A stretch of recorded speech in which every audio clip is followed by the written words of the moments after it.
कहते हैं जो भी इस हवेली में गया वो वापस कभी नहीं आया।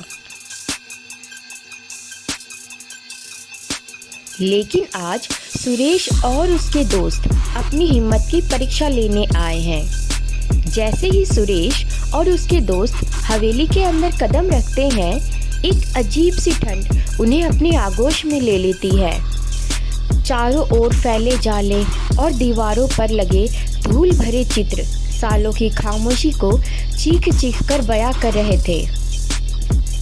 उनके कदमों की आवाज़ सुनसान हवेली में गूंजने लगती है, जैसे कोई परछाई हर कदम पर उन्हें देख रही हो। सुरेश ने दोस्तों से कहा, चलो ऊपर चलते हैं, शायद वहाँ कुछ छिपा हो। पर उसके दोस्तों की आंखों में डर साफ झलक रहा था। पहली मंजिल पर पहुँचते ही उनकी नज़र एक पुरानी घड़ी पर पड़ती है। लेकिन अजीब बात यह है कि इसकी सुइयां उल्टी दिशा में घूम रही है, जैसे वक्त इस हवेली में उल्टी चाल चल रहा हो।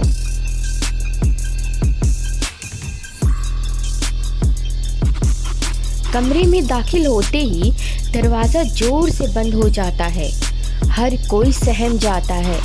हवेली की अजीब सी बू उनके सांसों में घुलने लगती है। दिल की धड़कनें तेज होने लगती है। कमरे में गूंजती इस आवाज़ ने सभी के रोंगटे खड़े कर दिए।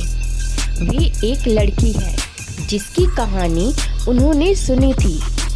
कहा जाता है ये हवेली की मालकिन थी, जिसकी आत्मा अब बदला लेने भटक रही है। दीवार पर टंगी उस तस्वीर की आंखें लाल होने लगती है, जैसे वो अब तस्वीर से निकलकर असलियत में बदल रही हो। उसकी आत्मा बदले के लिए छटपटा रही थी। सुरेश और उसके दोस्त दरवाजे की ओर भागते हैं, लेकिन दरवाजा जैसे उनके लिए बंद कर दिया गया था। वे चीखते हैं, पर उनकी चीख उस वीरान हवेली में कहीं खो जाती है। आखिरकार दोस्तों ने दरवाजे को तोड़कर किसी तरह बाहर की ओर भागने का रास्ता बना लिया। उनकी सांसें फूली हुई थी, दिल तेजी से धड़क रहा था। वे बाहर आकर मुड़कर देखते हैं तो हवेली अंधेरे में लुप्त होती जा रही थी, जैसे वो कभी थी ही नहीं। कहते हैं हर अमावस की रात इस हवेली की खिड़कियों से एक लाल रोशनी निकलती है। शायद वो आत्मा अब भी अपने बदले का इंतजार कर रही है।